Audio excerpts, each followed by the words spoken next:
Hi. കേരളത്തിൽ ഇത്രയും മനോഹരമായൊരു സ്ഥലം എവിടെയെങ്കിലും ഉണ്ടോയെന്ന് ചോദിച്ചു കഴിഞ്ഞാൽ സ്ഥിരം യാത്ര ചെയ്യണ എനിക്ക് തോന്നിയൊരു സ്ഥലമാണ് ഞാൻ പറയുന്നത് കേട്ടോ. ഇത് നമ്മളെ കുട്ടിക്കാനാണ്. താഴത്തെ ഏതൊരു കാലാവസ്ഥയാണെന്നുണ്ടെങ്കിലും ഇങ്ങോട്ട് കുട്ടിക്കാനം മുകളിലേക്ക് കയറി കഴിഞ്ഞിട്ടുണ്ടെങ്കിൽ ഇവിടെ എപ്പോൾ വരികയാണെന്നുണ്ടെങ്കിലും ഇവിടെ ഒരു പ്രത്യേക തരം ഫീലാണ്. ഇപ്പോൾ ഇത് ഏകദേശം നട്ടുച്ചയ്ക്ക് 1 മണിയാണ് കേട്ടോ സമയം. ഞാനാകുമ്പോൾ നമ്മളെ സൈറ്റുകളൊക്കെ കവർ ചെയ്യാനായിട്ട് കട്ടപ്പന, മൂന്നാർ, കാന്തല്ലൂർ കവർ ചെയ്യാനായിട്ട് ഇറങ്ങിയതാണ്. എപ്പോൾ വരുമ്പോഴും നമ്മൾ മാക്സിമം ഈ ഒരു സ്ഥലത്തു നിന്നാണ് വണ്ടി ചാർജ് ചെയ്യാറ്. ഇത് നമ്മുടെ കോട്ടയം മോനിപ്പള്ളിയുള്ള 3000 സ്ക്വയർ ഫീറ്റ് വരുന്ന വീടിൻ്റെ മെയിൻ സ്ലാബായിരുന്നു കഴിഞ്ഞ ഞായറാഴ്ച. മെയിൻ സ്ലാബെല്ലാം കഴിഞ്ഞ് അതിൻ്റെ അടുത്ത ദിവസം ബെണ്ടെല്ലാം കെട്ടി അതിൻ്റെ അടുത്ത ദിവസമാണ് കേട്ടോ നമ്മൾ വെള്ളം ഇതുപോലെ നിറച്ച് വെക്കുക.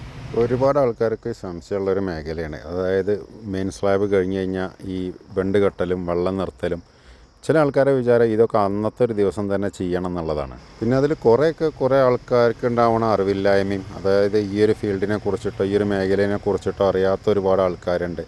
അതുകൂടാണ്ട് കുറേ അമ്മമാരുണ്ടായിരിക്കും അതിൻ്റെ ഇടയിൽ കയറിയിട്ട് അഭിപ്രായങ്ങൾ പറയാൻ. ചിലപ്പോൾ ഇതേവരെ വീട് ചെയ്യാത്ത ആൾക്കാരും അതിൻ്റെ അഭിപ്രായങ്ങൾ പറയും. അപ്പോൾ ഞാനിപ്പോൾ ചെയ്യണത് 100% ശരിയായിട്ടൊന്നുമല്ല. ഞാൻ ചെയ്യണ രീതിയാണ് നമ്മൾ പറയണത്.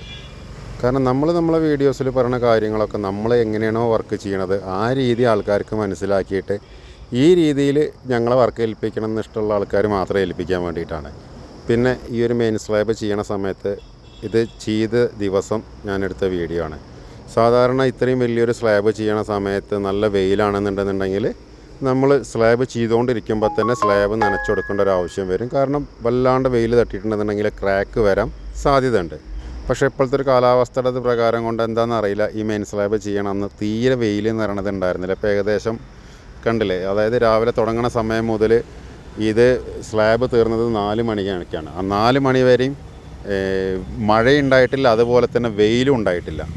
അതുകൊണ്ട് തന്നെ സ്ലാബ് നല്ല കറക്റ്റായിട്ട് ഒരു ക്രാക്ക് പോലും വരാണ്ട് നമുക്ക് ഈ സ്ലാബ് ചെയ്തെടുക്കാൻ പറ്റി. സാധാരണ നമ്മൾ കുറച്ച് വേനലുള്ള സമയത്ത് ചെയ്യണ സമയത്ത് ഒരു 1000 സ്ക്വയർ ഫീറ്റ് ആണെങ്കിൽ തന്നെ നമ്മൾ മെയിൻ സ്ലാബ് കഴിയണ സമയമാകുമ്പോഴേക്ക് ക്രാക്കുകൾ വരാറുണ്ട്. അപ്പോൾ അങ്ങനെ ക്രാക്കുകൾ വരുമ്പോൾ നമ്മളെന്താ ചെയ്യാറ് വെച്ചിട്ടുണ്ടെന്നുണ്ടെങ്കിൽ സ്ലാബ് ആയതിന് ശേഷം നമ്മളതിൻ്റെ മുകളിൽ സിമെൻറ്റും എംസാൻഡും പാടെ മിക്സ് ചെയ്തിട്ട് ഒരു പ്രാവശ്യം കൂടി അതിൻ്റെ മുകളിലൊരു തേപ്പ് പലകെട്ട് ഉരച്ച് അത് ക്ലിയർ ചെയ്യാറാണ് പതിവ്. പക്ഷേ ഈ ഒരു സൈറ്റിൽ അതിൻ്റെ പോലും ആവശ്യം നമുക്ക് വന്നില്ല. കാരണം ഒരു ക്രാക്ക് പോലും എവിടെയും വന്നിട്ടുണ്ടായിരുന്നില്ല. പിന്നെ ഇപ്പോഴത്തെ ഒരു കൺസ്ട്രക്ഷൻ മേഖല എന്ന് പറഞ്ഞു കഴിഞ്ഞാൽ എത്ര ആൾക്കാർക്ക് അറിയുന്നുള്ളത് എനിക്കറിയില്ല. ഒരുപാട് കഷ്ടപ്പാടുകളുടെ ഇടയിൽ കൂടെയാണ് ഇപ്പോൾ കുറച്ച് മാസങ്ങളായിട്ട് ഈ ഒരു മേഖല കടന്നു പോണത്. ഇതുപോലെ ഒരുപാട് മെയിൻ സ്ലാബുകൾ ചെയ്യാൻ ഒരുപാട് സ്ഥലങ്ങളിൽ കിടക്കുന്നുണ്ട്. മെയിൻ കാരണം എന്താ വെച്ചിട്ടുണ്ടെന്നുണ്ടെങ്കിൽ ഇത് ചെയ്യണ സ്കിൽഡായിട്ടുള്ള ആൾക്കാരെല്ലാം ഒരു ഇലക്ഷൻ പ്രമാണിച്ച് അവരുടെ നാട്ടിൽ പോയി ഇതുവരെ ആരും തിരിച്ചു വന്നിട്ടില്ല. ഇപ്പോൾ നമ്മൾ ഈ ചെയ്ത തന്നെ ഇത് നമ്മുടെ സൈറ്റിൻ്റെ തൊട്ടടുത്തുള്ള ഒരു മീൻകുളത്തിൽ മീനെ തിന്നാനായിട്ട് വന്ന ചേരയാണ് കേട്ടോ. മീനായിട്ട് കിട്ടിയതുമില്ല, അതിൻ്റെ ജീവനാണെങ്കിൽ നഷ്ടപ്പെടുകയും ചെയ്തു.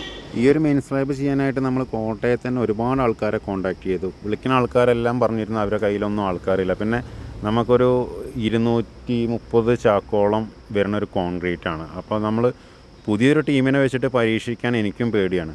പിന്നെ നമ്മളൊന്നും നോക്കിയില്ല, നമുക്ക് പല സ്ഥലങ്ങളിലും ഇതുപോലെ കോൺടാക്റ്റ് ഉള്ളതുകൊണ്ട് നമ്മൾ തൃശ്ശൂർ നോബിളിനെ കൊടുത്തിട്ടാണ് നമ്മളത് ചെയ്തത്. അതായത് നമ്മളെ തോമസ് ഏട്ടൻ്റെയും അതേപോലെ ആമ്പല്ലൂരത്തെ വർക്കുകളും തൃശ്ശൂരുള്ള വർക്കുകളൊക്കെ നമ്മൾ നോബിളിനെ വെച്ചിട്ടാണ് ചെയ്യാറ്. അപ്പോൾ ആളുടെ കയ്യിൽ വർക്കേഴ്സ് ഉണ്ടെന്ന് പറഞ്ഞു. ഇതിലൊരൊറ്റ ഹിന്ദിക്കാരില്ല, എല്ലാം തമിഴാണ്.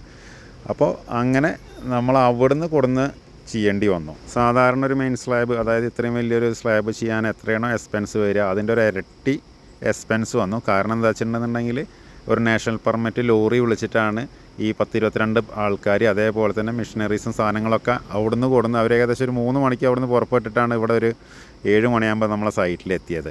മെയിൻ സ്ലാബുകൾ നമുക്ക് വലിയ വീടുകൾ ചെയ്യണ സമയത്ത് എന്നും എനിക്ക് ടെൻഷനാണ്. ചെറിയ വീടുകൾ ഒരു 1000-1500 സ്ക്വയർ ഫീറ്റിൻ്റെ വീട് ചെയ്യുകയാണെന്നുണ്ടെങ്കിൽ എനിക്ക് ഒരു പ്രശ്നം ഉണ്ടാവാറില്ല. ഇപ്പം ഇന്ന് ഞാനിപ്പോൾ ഈ വീഡിയോ റെക്കോർഡ് ചെയ്യണ സമയത്തും കൂടിയും ഇതിന് വോയിസ് ഓവർ കൊടുക്കുന്ന സമയത്ത് എൻ്റെ ഒരു മെയിൻ സ്ലാബ് നടന്നുകൊണ്ടിരിക്കുകയാണ്. പക്ഷേ ഞാനതിന് പോയിട്ടില്ല.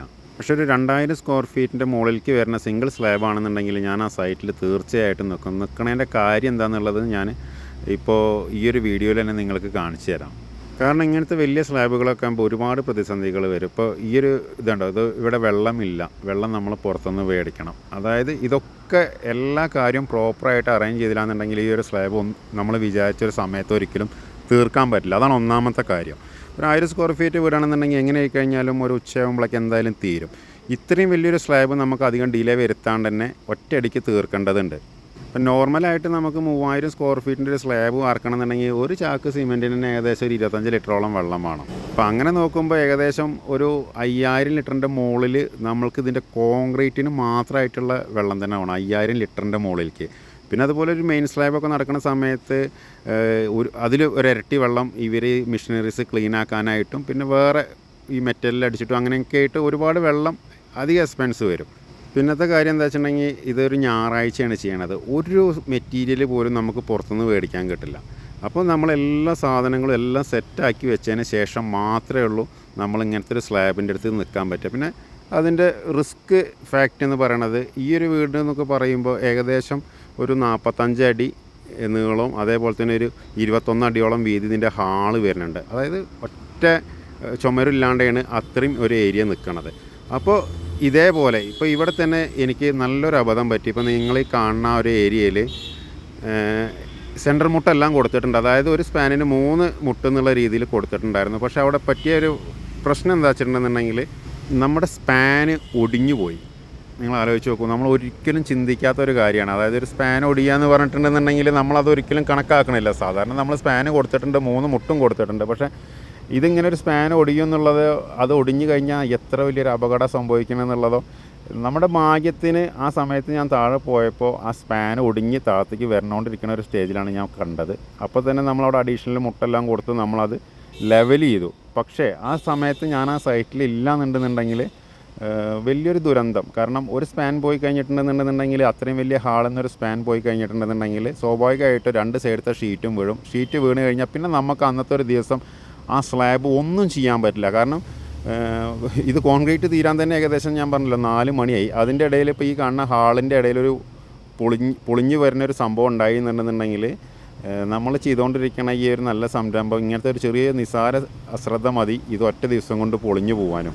ചില ആൾക്കാരൊക്കെ ഇങ്ങനെ പറയാറുണ്ട്, നിങ്ങൾ എന്തിനാ എല്ലാ സ്ഥലത്തും പോകേണ്ട ആവശ്യം, നിങ്ങൾക്ക് ഇതൊക്കെ ഫോൺ വിളിച്ച് പറഞ്ഞാൽ പോരെ, നിങ്ങൾക്ക് അങ്ങനെ ഹാൻഡിൽ ചെയ്തോടെ ഇങ്ങനെ ഹാൻഡിൽ ചെയ്തോടെ. ഞാനവിടെ ഓൺ ദ സ്പോട്ടിൽ ഉണ്ടായ ഒരൊറ്റ കാരണം കൊണ്ടാണ് ഇത്രയും വലിയൊരു സ്ലാബ് ഇത്രയും വലിയൊരു അപകടം പറ്റാണ്ട് അതിന് രക്ഷപ്പെടാൻ എനിക്ക് പറ്റിയത്. ഞാൻ നേരത്തെ പറഞ്ഞ പോലെ ഒരു 1000 സ്ക്വയർ ഫീറ്റ് വീടൊക്കെ ആണെന്നുണ്ടെങ്കിൽ ആ റൂമിൻ്റെയും കാര്യങ്ങളൊക്കെ അതിൻ്റെ സ്പാനും അതിൻ്റെ സൈസുകളൊക്കെ അതിനനുസരിച്ചിട്ടായിരിക്കും. അതായത് ഇത്ര വലിയൊരു റിസ്ക് ഫാക്റ്റ് വരുന്നില്ല.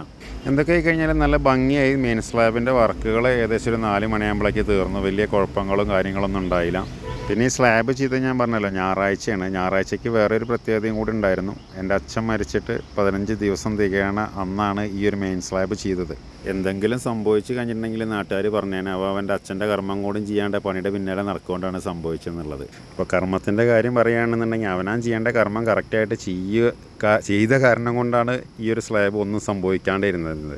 നമുക്ക് ചെയ്യാൻ പറ്റുന്ന ഒരു കാര്യം എന്താ വെച്ചാൽ നമ്മൾ ചെയ്യാനുള്ള പ്രവൃത്തികളെല്ലാം മാന്യമായും നല്ല രീതിയിലും ചെയ്യാൻ ശ്രമിക്കുക. ബാക്കിയുള്ളതെല്ലാം വരണോടത്ത് വെച്ച് കാണാമെന്നുള്ള ഒരു മെൻറ്റാലിറ്റിയിൽ ഇരുന്ന് കഴിഞ്ഞാൽ വലിയ കുഴപ്പങ്ങളൊന്നും ഉണ്ടായിരിക്കില്ല എന്നുള്ളതാണ് എനിക്ക് മനസ്സിലായത്.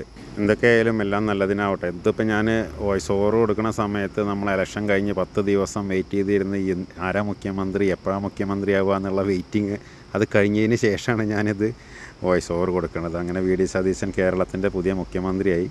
കേരള ജനത ആഗ്രഹിച്ച പോലെ നല്ലൊരു മുഖ്യമന്ത്രിയാവാൻ ആൾക്ക് സാധിക്കട്ടെ. അതുപോലെ തന്നെ ഞങ്ങളുടെ ക്ലയൻറ്റുകൾ ആഗ്രഹിക്കണ പോലെ നല്ല രീതിയിൽ അവരുടെ വീടുകൾ തീരാൻ ഞങ്ങളും ആത്മാർത്ഥമായിട്ട് ശ്രമിക്കാം. ഞാൻ എപ്പോഴും പറഞ്ഞ പോലെ തന്നെ 100% ഹാപ്പി ആക്കാൻ എന്നെ കൊണ്ട് ഒരിക്കലും പറ്റില്ല. അപ്പം ഞാൻ 100% എഫേർട്ട് എടുത്താലേ ഉള്ളൂ അവരൊരു 60% അവരെ ഹാപ്പി ആക്കാൻ എന്നെ കൊണ്ട് സാധിക്കുക. അതിനുള്ള ഓട്ടത്തിൻ്റെ ഇടയിലാണ് ഞാനും അമ്മും. അപ്പോൾ ഈ ഒരു വീടിൻ്റെ ഇനി കൂടുതൽ വിശേഷങ്ങൾ നമ്മളിതിൻ്റെ 14 ദിവസത്തെ ക്യൂറിങ്ങൊക്കെ കഴിഞ്ഞതിന് ശേഷം അടുത്ത സ്റ്റേജ് സ്റ്റാർട്ട് ചെയ്യണ സമയത്ത് വേറെ വീഡിയോ ആയിട്ട് വീണ്ടും വരാം. വീണ്ടും സന്ധിക്കും വരെ വണക്കം.